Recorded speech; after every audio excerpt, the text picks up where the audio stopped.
But just looking at the scenario as it stands, I think there's a high possibility that there is intense opposition of what is happening around CAB3 within the party itself. Do you foresee Chabang Sengezo and his crew voting for CAB3 along with ZANU-PF in the Senate? Yes, they will. Yes, they will. And it is a plan which has already been set in motion.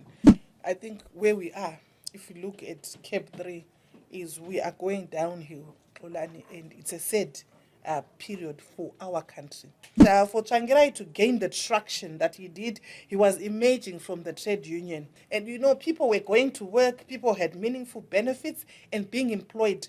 And right now, people are self-employed. They have to come into town to make ends meet. They do kia business deals and so forth.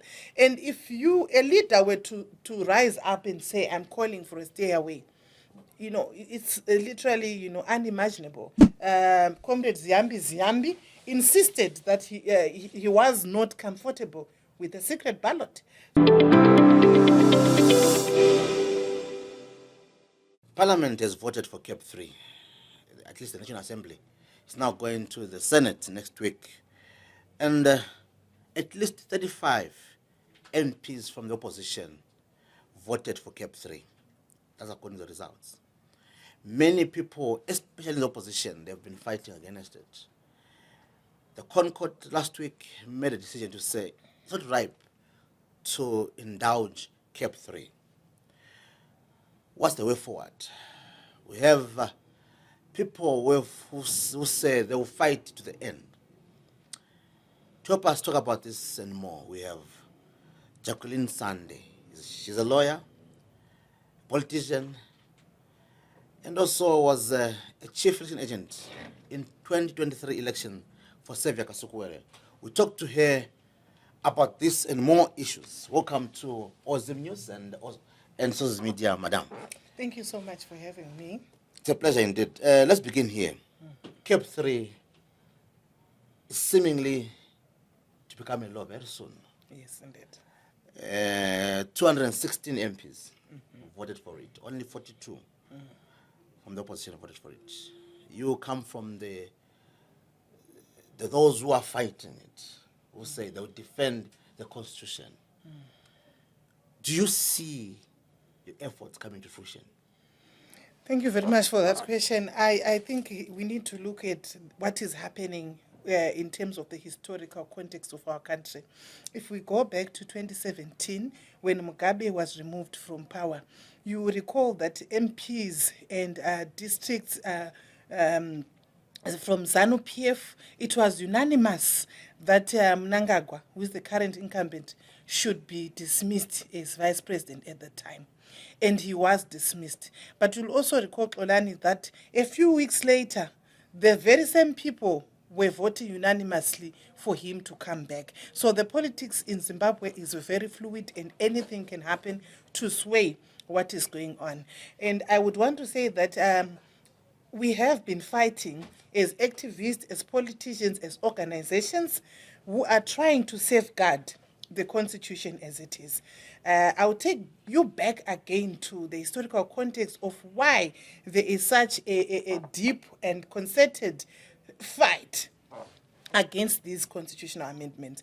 You recall that with President Mugabe, and the reason why this current crop of leaders were able to remove him from power, you recall that when he was governing, there was no cap in terms of how long he can govern. So he would perpetually be voted in. And if you look deeper into even the party politics within ZANU, you will know that it's not that everyone was in support of him continuously being the one in power. But at that time, there was no constitutional cap. And as a result of lobbying and much noise over that subject by the people, from the people, you find that that is what birthed the 2013 constitution, which they now seek to amend. So now the current constitution, the root of it, or the crux of it, is the term limit for the president. That is what agitated people to push for a new constitution when it was adopted in 2013. people felt that Mugabe had overstayed as president. And they felt that they did not want any other subsequent leader to lead indefinitely. And that is why that term limit provision was put in place.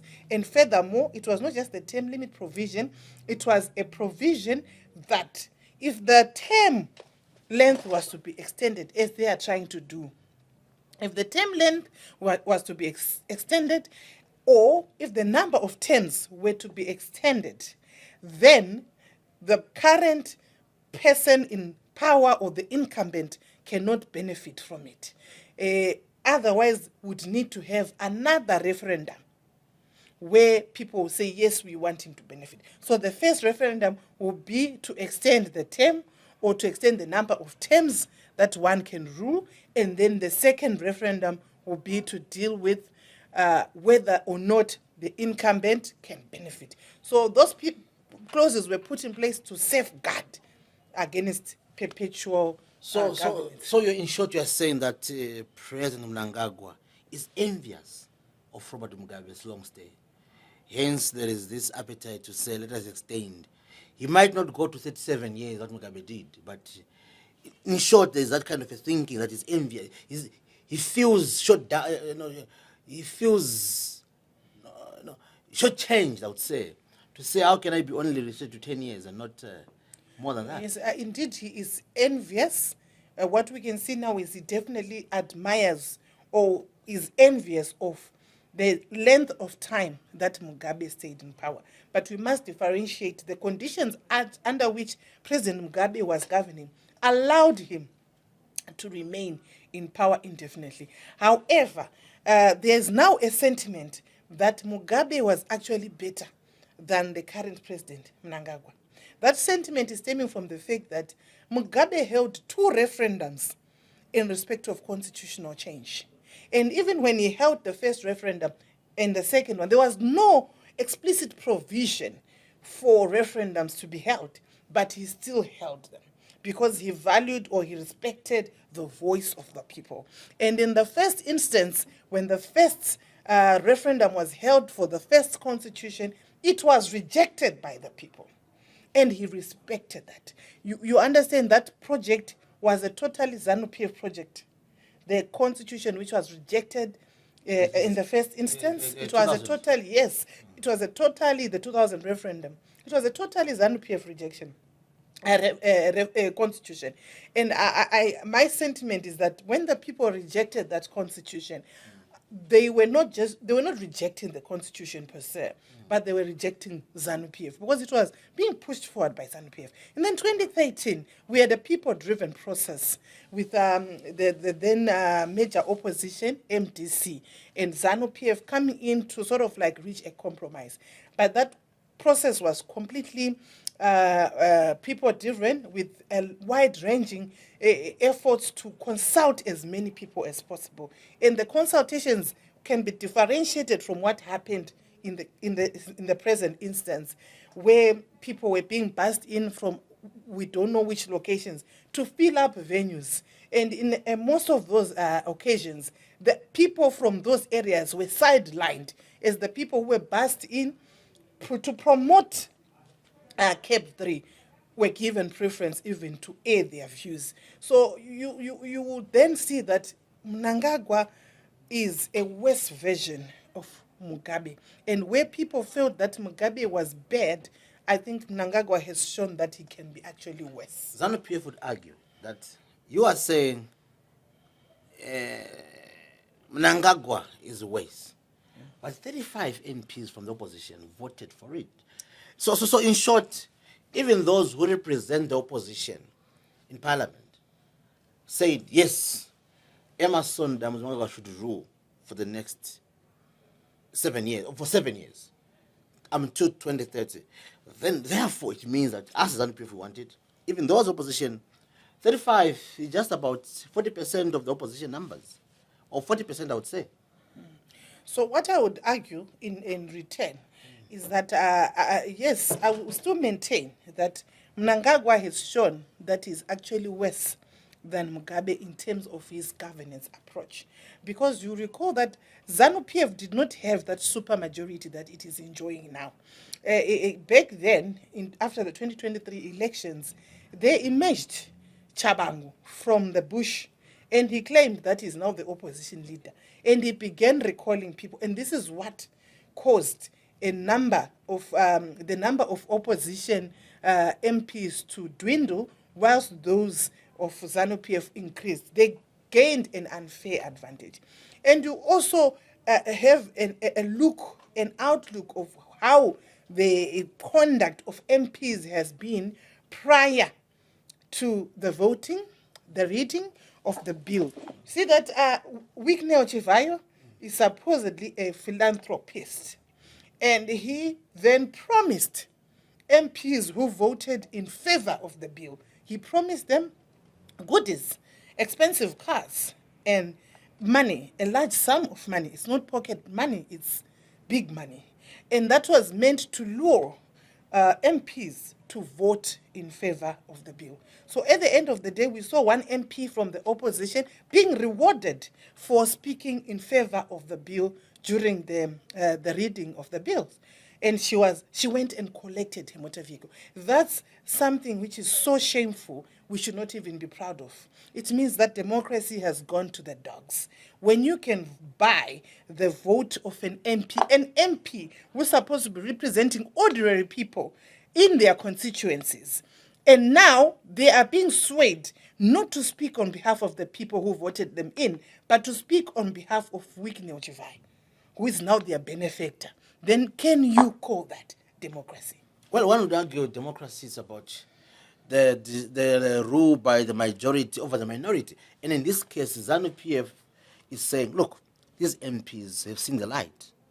They believe CAB3 is the best. They believe the current leadership of Mnangagwa is doing well, is doing roads, is doing parliament, is doing airports, is doing everything, the economy, our local currency is ticking, so they say.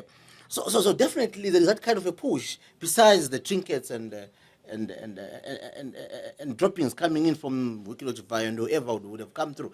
But my question is there opposition to talk about today, given what happened yesterday in Parliament? I believe that our opposition has been heavily compromised and disenfranchised. Because when you see a man coming out from nowhere to claim a leadership of the party, and what I believe is that the opposition should have fought harder against Chabangu.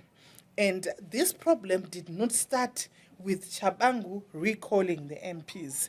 I believe in 2023, I was one of those who actually spoke out against the result which came from those elections, citing many electoral irregularities that were happening during that time, including the disqualification of the principal for whom I was speaking for during the elections, and other adverse conditions which prevailed during those elections. And the sentiment that was held by many people after the announcement of those results and after the SADC report, which was damning, which actually condemned those elections and the way they were conducted, the sentiments were that opposition MPs should not accept them. And what we mean by that, we mean that they should not take up their offices. Because if you are saying that it's a sham process, and then you go on to accept the benefits of the sham process, then in essence, you are now endorsing the sham process. And this problem, the position that was taken by most of the MPs is that, you know what, we funded our own campaigns. Yes, we were backed by Chamisa, but we funded our own campaigns and therefore we can't give up our seats. But the problem still came back to bite them a few months later, where Chabangu came in now and started doing the recalls. So I would say that the problem did not start with Chabangu, but the problem started with MPs who could not stand behind their president and support their president and say, no, you know what, we are not accepting the whole process. The entire process was a sham according to SADC, so why should we sit in parliament? So that would then now create a legitimacy question.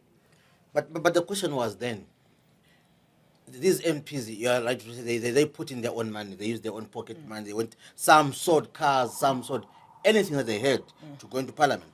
And their leader was quiet about it then. Do you think that probably ZANU-PF was working behind the scenes to arrive at where we are today? Looking at everything that happened, Chamisa's silence, Chabangu's emergence, how he ravaged and wreaked havoc in the opposition, the recalls, ultimately the voting.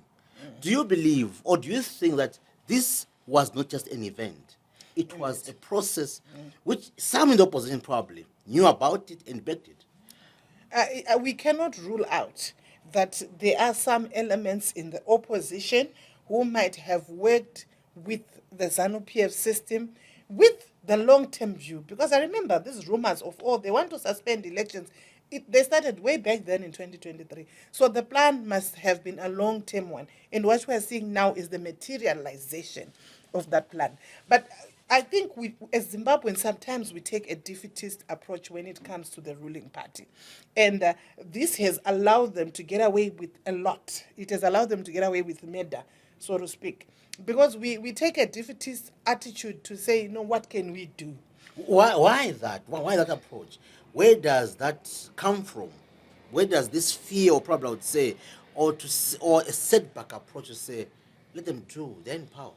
Where does it emanate I think from? it comes from perhaps historical occurrences where there has been overhandedness in terms of the response that the system gives when people try to express their discontent. So you'll find that people will be a little bit cautious.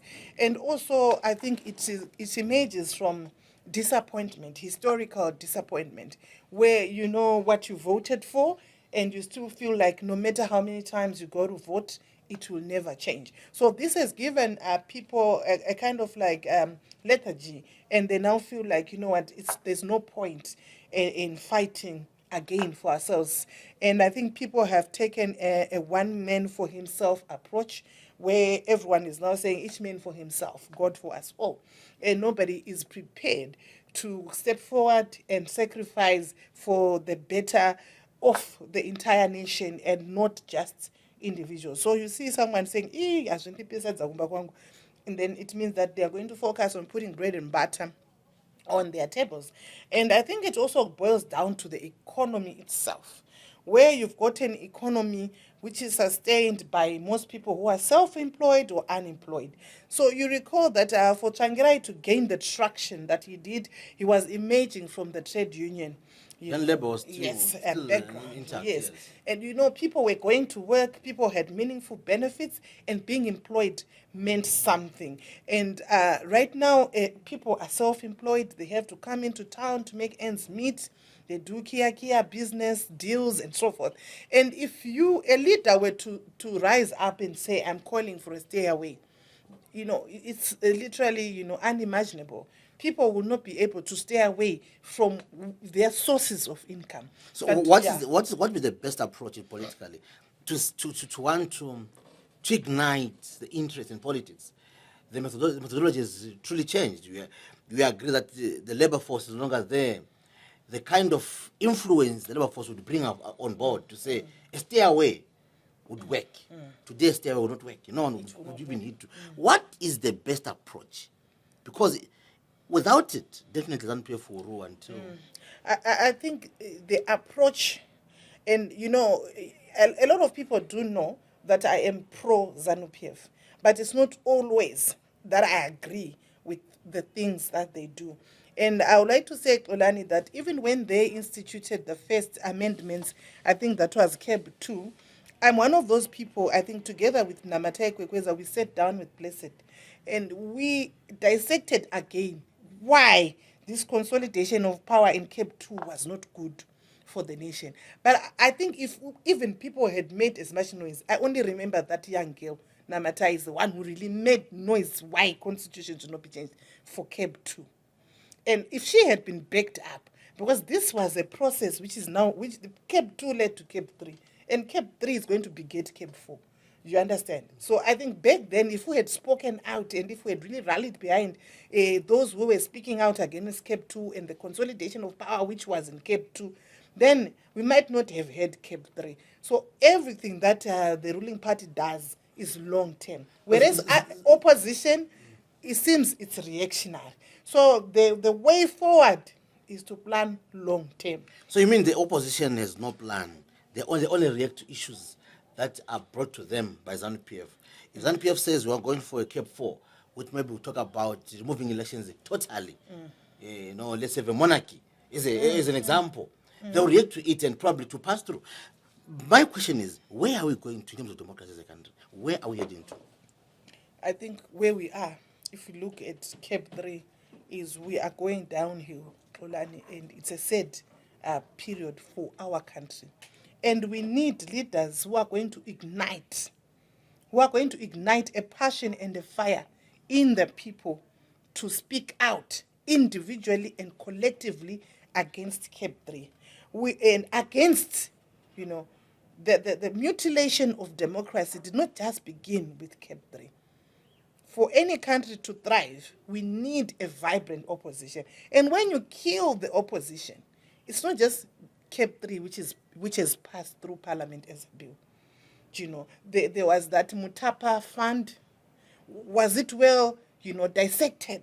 Were the people's interest protected during the debate and final promulgation of that act, where everything in the I'm forgetting in government, yes, all yes, certain entities, were bulk all of them bulked yes, under one entity. under Mtapa Fund. So these are bills which will be passing on a day-to-day basis. And today we are worried about CAB3, but there are other bills which have been passing, isn't it?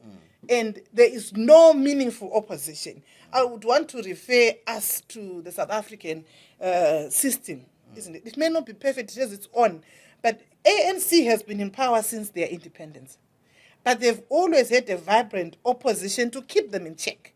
Whereas in Zimbabwe, there is no opposition. So it means whatever they want to do, they can do, and they are no longer accountable to the people. In the Senate, ZANU-PF does not have, even if you were to combine with the chiefs, they are short of at least 3 now senators to get a 2/3 majority. Do you foresee Chabang Sengezo and his crew voting for CAB3 along with ZANU-PF in the Senate? Yes, they will. Yes, they will, and it is a plan which has already been set in motion. If you identify those MPs who voted along with ZANU-PF, where they are coming from, you also identify in the Senate people who are going to align themselves with ZANU-PF. But is it all lost now for those who are against CAB3? And I don't want to say so, because I believe that leaders should not then dampen the spirits of the people and just say, all is lost. And that is what I think we've always done, to tell the people that all is lost. So when you tell the people that all is lost, it means the fighting spirit is gone. But if you give people that hope, that power still resides in you. What hope do you see, in the very few years before 2028? I think the power that resides in the people is not dependent on the president appending his signature to that bill. The people can still rise up. The people can still exercise their constitutionally guaranteed rights to protest against CAB3. But they need to be brave, and they need to understand that what is at stake is the future of the nation.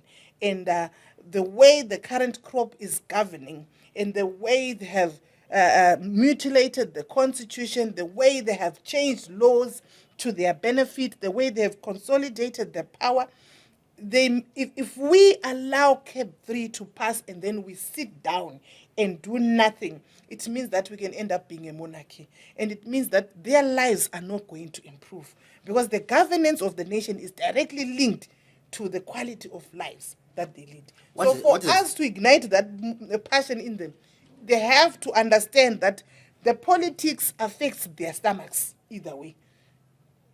What is it at stake? If you look at it, the way the government, look at the people's reaction, they've taken a backseat to say, look, whatever happens, what is it at stake? As you try to look at it, what is it left for something to fight for.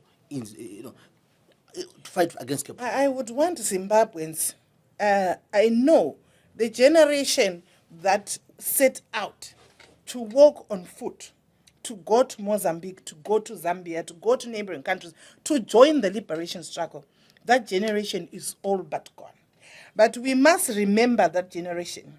Because some people left their school, some people left degrees to go and pursue. So there is no fight which will come with no sacrifice. As long as you are comfortable in what is going on, then definitely your future, you are guaranteed it will remain like that. It will be hand-to-mouth deals here, deals there, kia, and all that, but with no prospect of ever being formally employed, of ever going to a bank to approach a bank for a mortgage bond. You are always going to be the way you are. And the sad part is, that is what your children will inherit.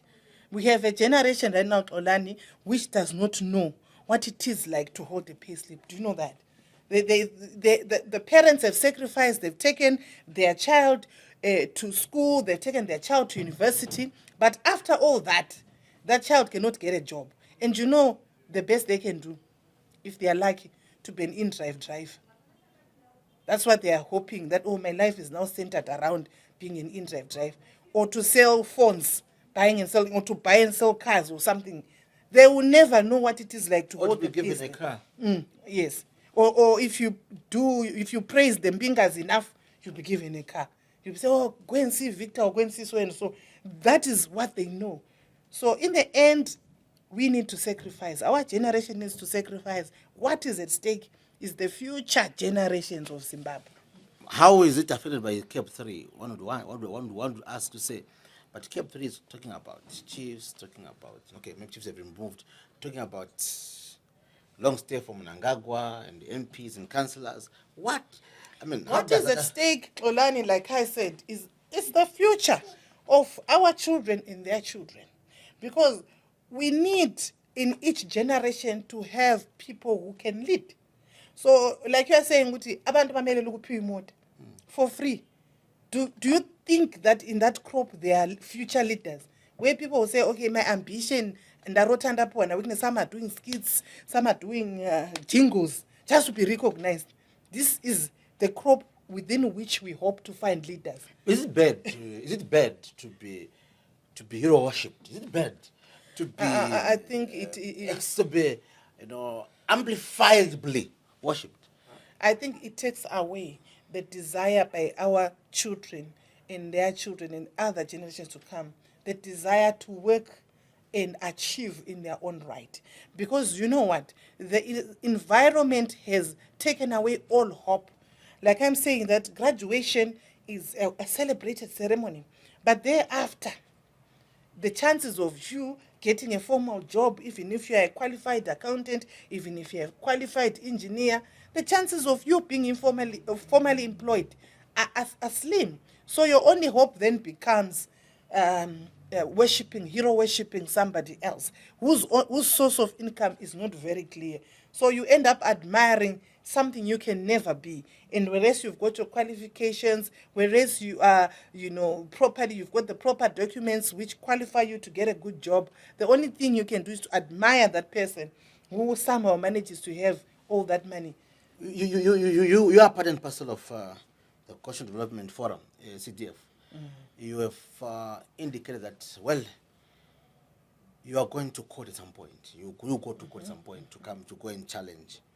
And given what has happened in the past, people have gone to court about CAB2 and failed. Do you see there is still hope? I would not know whether there is hope or not in our courts, but the indication with Prince Dubeko Sbanda's application was that it was premature.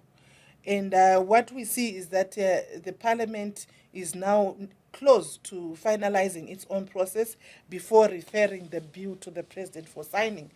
And once it's ripe, we will then take it back to court and see whether it will now it will be able to determine it on the merits or not. And I would like to think that as CDF, we are going to sit down as well, because we did indicate that we have not yet launched any litigation on our own. We have been supporting and rallying behind those who have instituted legal proceedings. And we believe, I strongly believe that we should use every remedy available. And I would not condemn those MPs who participated in the process in Parliament, because at some stage boycotting is meaningless. You need it recorded, you need it written down that there was this strong opposition advanced for these reasons. This is for future purposes, for posterity. It might be clear that you are losing the battle, but you still need to participate in the battle.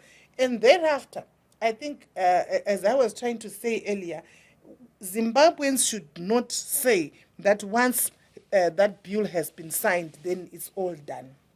Because I believe if it has not complied with the relevant procedures, it remains an illegal act. It's an act which is not in compliance with the provisions of the constitution itself. And I think even afterwards, Zimbabweans should continue putting up the fight to say, you know what, you cannot stay beyond this point, even if you amended the law yourself. At the start of our conversation, you indicated that you gave a scenario that happened in 2017, where at least everyone in ZANU-PF supported the oust of Emerson Mnangagwa then, as it was, and then only to change within weeks or so. Do you think that those who are standing up for, who are supporting CAB today, if things were to change, they would oppose it at some point? I believe so. Because I from just a look at it, and from everyone's perspective, it is quite clear that the vice president has not, that is the vice president, Comrade Chiwenga, has not actively been supporting this bill.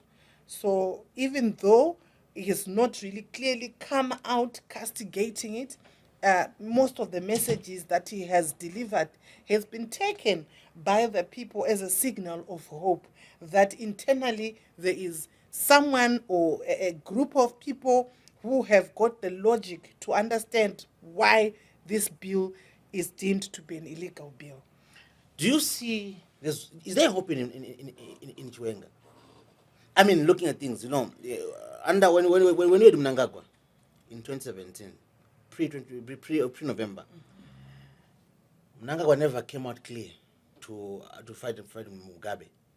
He used to use proxies and innuendos and undertones until the 13th of November, when the news was read by somebody else, not a journalist.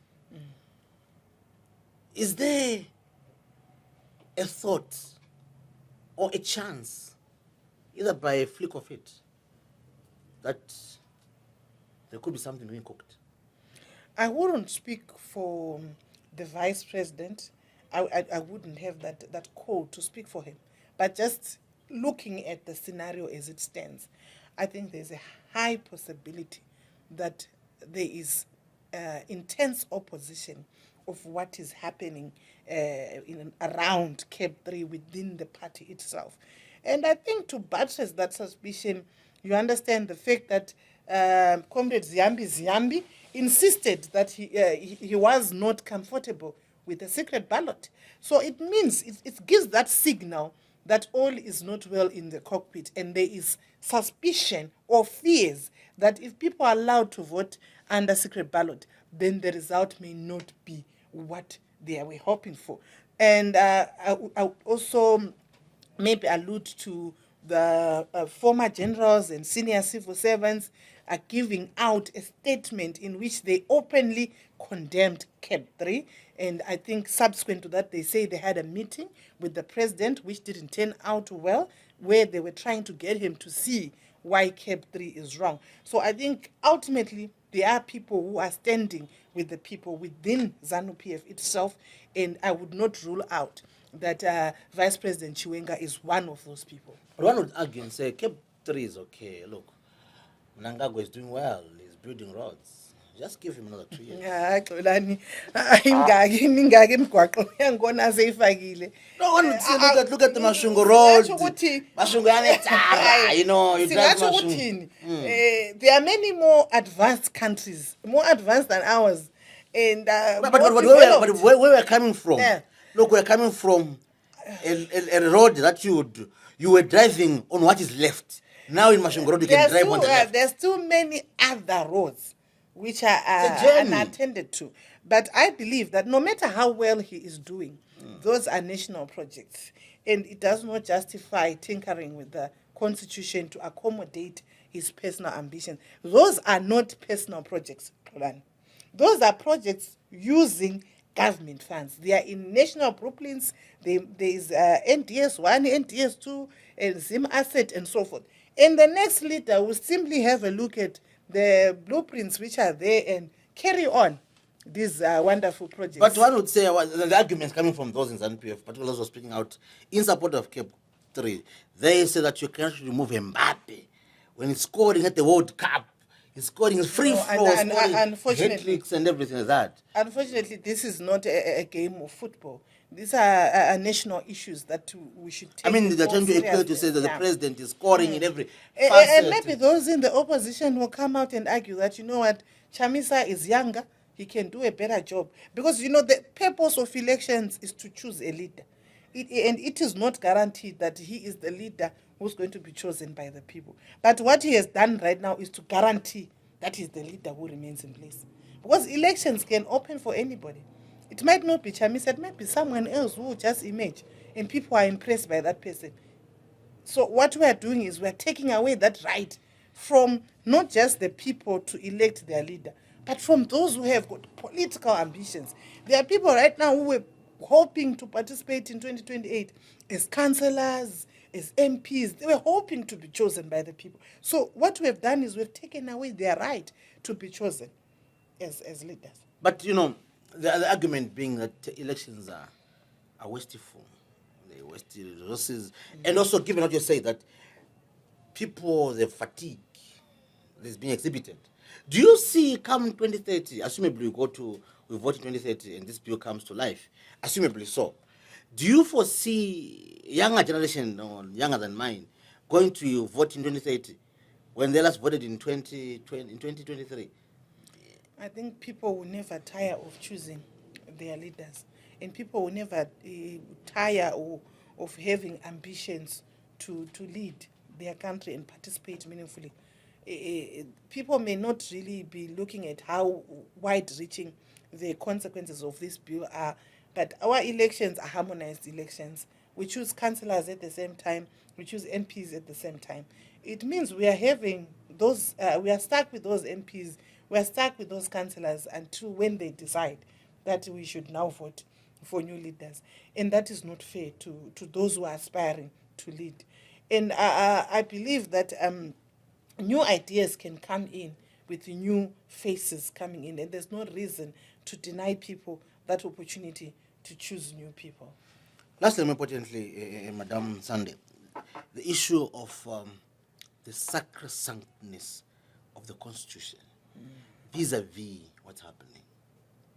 3 times our Constitution has been outed, and all the changes, seemingly so, to be entrenching a person, choosing of judges. You are a lawyer. Removal of the running mate. Remove the running mate.